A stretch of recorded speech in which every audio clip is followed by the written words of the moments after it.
अस्सलाम वालेकुम वरहमतुल्लाह। दोस्तों, उम्मीद है कि आप सभी अच्छे से होंगे, खैरियत से होंगे। आज का जो वीडियो है बहुत ज़रूरी होने वाला है हर एक किसान भाई के लिए, क्योंकि हर एक किसान भाई जो अपना यूनिट जो है तो इस्टेब्लिश तो करता है, लेकिन कुछ देर बाद, कुछ टाइम बाद जो है उसको अपना डेयरी फार्म जो है वो वाइंड अप करना पड़ता है। क्या कारण है इसके, वह हम इस वीडियो में जानने की कोशिश करेंगे। लेकिन वीडियो स्टार्ट करने से पहले अगर आप मेरी चैनल पर नए हो तो चैनल को सब्सक्राइब और फॉलो ज़रूर करिए। अगर आप पर्सनली टाइम दे रहे हो अपने फार्म पर, दैट मीन्स आप सक्सेसफुल हो सकते हो, क्योंकि जो मैनेजमेंट आप कर सकते हो, जो पर्सनली आप अपने ट्रेन कर सकते हो अपने एनिमल्स को, वर्कर आपने जो लेबर आपने वहां पर रखा है वो आपको ये चीजें सोच कर नहीं देगी। सब फार्मर का यही एक मकसद होता है, मेरे डेयरी फार्म से जो है वो प्रोडक्शन ज्यादा से ज्यादा होनी चाहिए। वो प्रोडक्शन कैसे होगी, उनके कुछ उसूल होते हैं, उनके कुछ टर्म्स होते हैं। वो टर्म्स, वो उसूल, वो डिसिप्लिन आपको कोई लेबर नहीं बना के दे। लेबर तो काम करेगा आपके फार्म में दिन रात 24 घंटे भी कर सकता है, लेकिन जो प्रोडक्शन की बात आती है, जब प्रोडक्शन की बात आती है ना, तो वहां पर आपको एक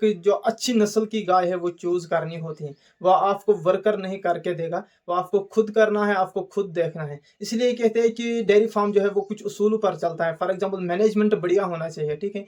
उनमें से अगर हम बात करें ब्रीडिंग की, ब्रीडिंग सबसे बड़ा जो रीजन है वो एक डेयरी फार्म को सक्सेसफुल बना सकता है और नाकाम भी बना सकता है। यही कारण है कि अगर हम कश्मीर की बात करें तो बहुत सारे फार्मर जो है वो वाइंड अप करते हैं अपने फार्म, डेयरी फार्म को।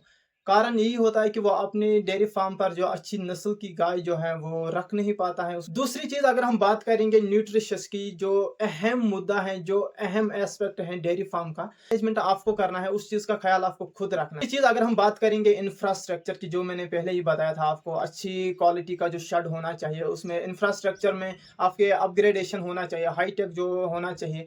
क्योंकि अगर हम कश्मीर की बात करें, यहाँ बहुत सारे प्रॉब्लम उसको है झेलने पड़ते हैं, क्योंकि सर्दी का मौसम आया तो अंदर ही रखना पड़ता है 6 महीने तक। ठीक है, अंदर जो उनको माहौल मिल रहा है, फॉर एग्जांपल इंफ्रास्ट्रक्चर में आपको करना क्या है, वेल वेंटिलेशन आपको रखनी है, ठीक है, गर्म पानी आपको देना है, ठीक है, और साफ सफाई का भी ख्याल रखना है। बहुत सारी चीजें हैं जो हमें 6 महीने बिल्कुल शेड में ही करनी पड़ती हैं अपने डेयरी एनिमल्स के लिए। तो इसका ख्याल आप खुद रख सकते हो, because you are the owner. Labour आपको काम करके देगा, लेकिन वही करेगा जो आप सामने रखोगे, चाहे वो आइडिया होगा, चाहे वो और कुछ होगा। चौथी चीज की अगर हम बात करेंगे तो वो है हेल्थ केयर, यानी कि मेडिकेशन आपको कब करनी है। अगर किसी गाय ने बछड़ा दिया है तो उसकी डोजिंग कब करनी है, उसको टीका कब लगाना है, या कौन सा टीका कब लगाना है, बीमारी से कैसे बचा सकते हैं हम उसको, आपको मैनेजमेंट फुल करना है, ठीक है। क्योंकि जो आपने वर्कर रखा होगा वहां पर, वो खुद डॉक्टर को नहीं बुला सकता है, ठीक है, कि इस गाय को ऐसे ट्रीटमेंट करना है, उस बछड़े को ऐसे ग्रोथ करानी है, या कोई। अगर हम अपने देश की बात करें तो 56 से अबो जो सीमन स्टेशन है हमारे इंडिया में है।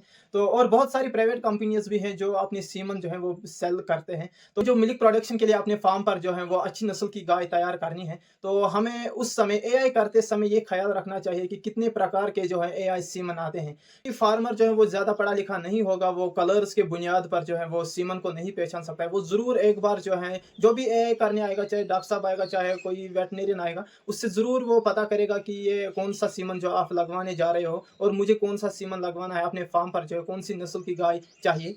एचएफ नस्ल की गाय जो है वो मिल्क प्रोडक्शन के लिए जानी जाती हैं। उसके अलावा अगर हम बात करें जर्सी की भी, ठीक है, वो भी बहुत अच्छी, उसमें से फैट अच्छा आता है। ये अगर हम अपने कश्मीर की बात करें तो माशाल्लाह हमारे श्रीनगर में भी एक सीमन स्टेशन है, या गांधरबल में भी है, जहाँ एचएफ भी है और जर्सी भी है, और क्रॉस एचएफ भी है, क्रॉस जर्सी भी